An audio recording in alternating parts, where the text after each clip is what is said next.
on the giant closed-circuit TV screen, every foot of the entire 2.5-mile speedway covered by 12 TV cameras. See the fastest race cars in the world, fueled at breathtaking speeds for 500 thrill-packed miles.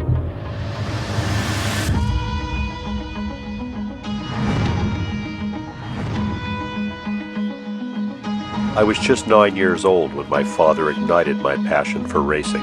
Now, 10 years later, Paul Pfanner was suddenly gone, but his spirit was with me and drove me onward to my destiny. What I experienced in those first few moments so long ago would inspire and prepare me for the rest of my life. It's race day 1964. Time for the 48th running of the 500 on the greatest race course in the world. Back at the Master Control Tower here at Indianapolis, once again, the feeling is tense. But about this time, let's call in Freddie Agabation to give you an idea of what a driver feels like as he's seated in the cockpit of the car, probably buckling his gloves and pulling down his helmet. Fred? Now, here we go. We're getting all ready now for the command to start the race. Tony Alba. Gentlemen, start your engine. Thousands standing, screaming fans. Here they come down the main stretch, the world's fastest flying start. There's the green flag, and the 1964 500-mile race is on. Into the number one turn. Here is Bill. I was changed forever by what I would see and feel that day. Somewhere in the extreme range of emotions, I found the meaning of my life. By taking risks, anything I dreamed of or feared was possible. I also learned that the greatest risk is giving in to fear, and everything good or bad that would happen to me was a lesson. They're down that home stretch, and they should be right at the finish line right now. How about it, Sid?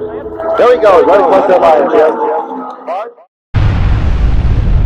Yellow light is on. There's an accident on the main stretch up in front of us. Jim Shelton, can you see it out of the fourth turn? There's a car burning. Jim, come in.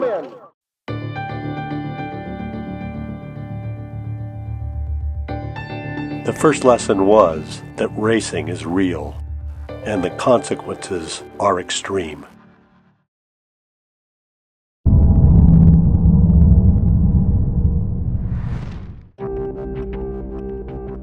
As the new year dawned, my friend Mike Vannatter kept me connected to Formula Magazine. I was 19 and sure of only one thing: I wanted to race. I was also emotionally lost and making very poor decisions. Pacific Formula's Dick Cooney persuaded me to buy a new TUI BH3 Super V rather than a less expensive Formula Ford.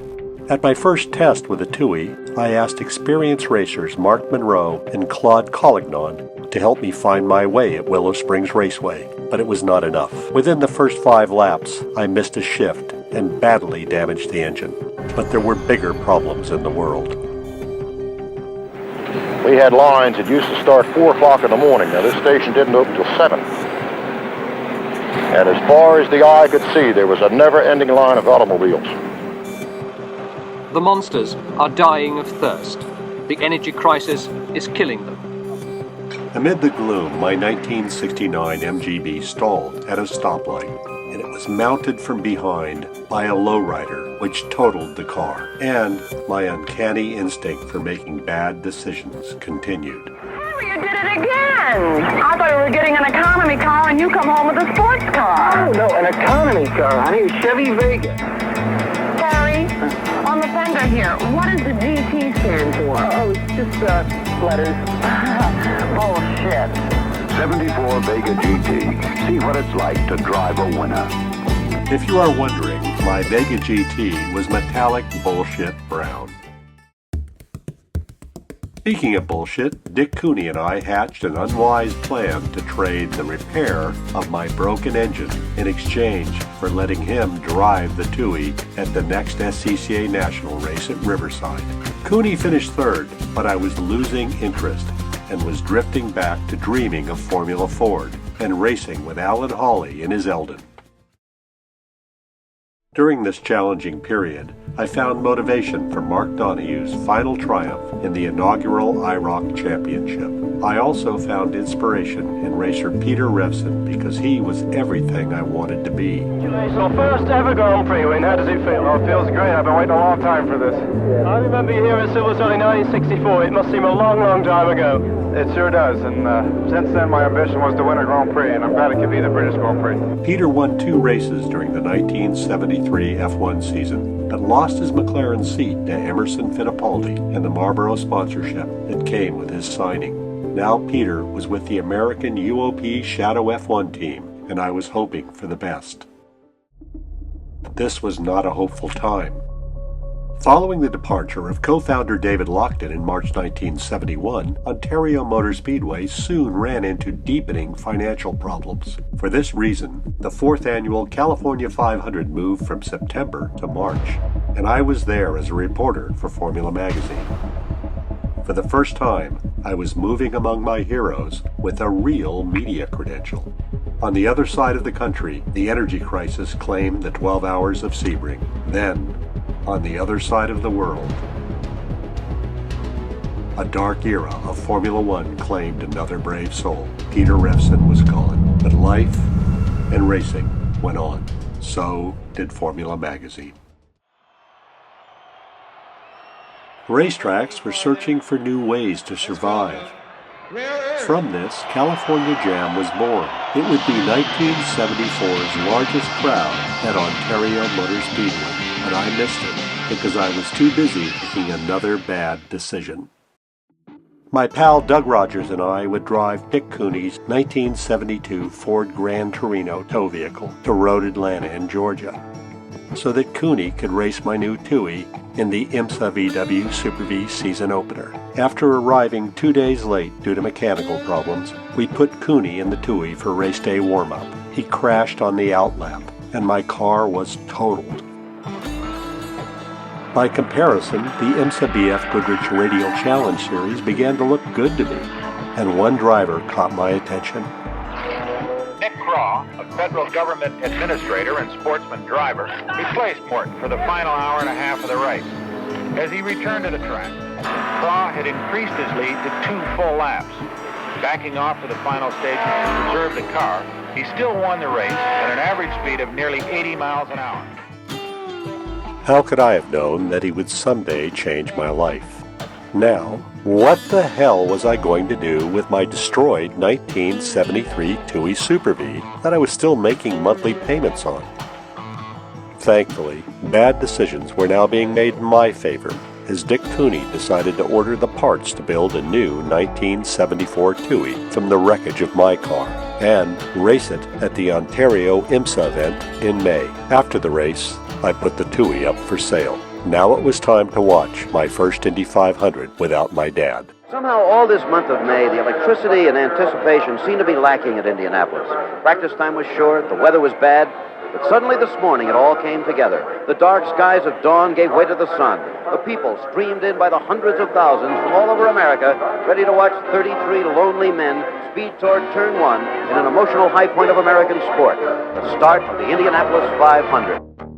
Gentlemen, start the races! Side of your picture, no green flag yet. He's holding them right to the last minute. There's the green flag, they're racing at Indianapolis. My racing interests were evolving, and I was now obsessed with Formula One. Jackie Stewart giving us a report on Monaco. We miss him here, but here he is. Thank you very much, Jim. Well, here in Monte Carlo, under beautiful blue skies, we've had a very exciting motor race. Ronnie Peterson from Sweden has won the Monaco Grand Prix here today in the Lotus 4.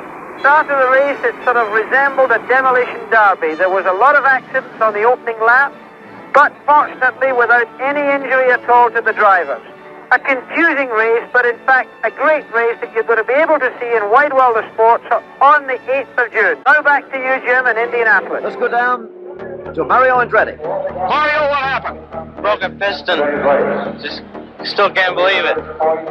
As the race ended, I was emotional as the winner honored his father. I bet your dad down in Fort Worth is happy over this one. Yes, I want to say hello to him and kind of dedicate the race to him because we... Back to you, Jim. Best of all, not a driver was scratched the whole month of May this year at Indianapolis. June began with a surge of sponsorship proposals for Formula 5000 entrant Chuck Jones, who was mercurial but seemed to like me because he was an artist too. Dick Cooney invited me to try his Titan Mark VI Formula Ford at Willow Springs Raceway, and after only 5 laps, I promptly spun it into an embankment, instantly becoming an indentured servant.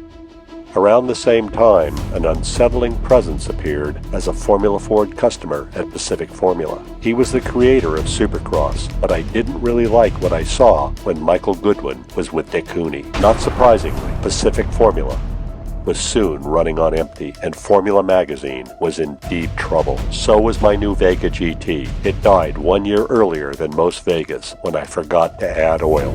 Ever.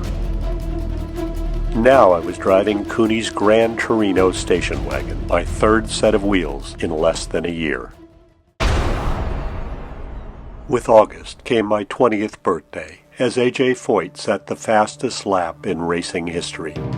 A few days later, Richard M. Nixon, Whittier High, class of 1930, did what no president had done before, and he resigned. Meanwhile, this graduate of Whittier High, class of 1972, was trying to find hope amid the relentless gloom and doom. The once mighty SCCA Can-Am series fell apart before season's end, with a final victory going to Scooter Patrick in a 2-year-old McLaren. As September began, I was back in Ontario for a Formula 5000 event, but the magic was now missing, and so was Formula Magazine, which had run out of funding. My dad had been gone for a year, but he was still with me in spirit, as I struggled to find a way forward.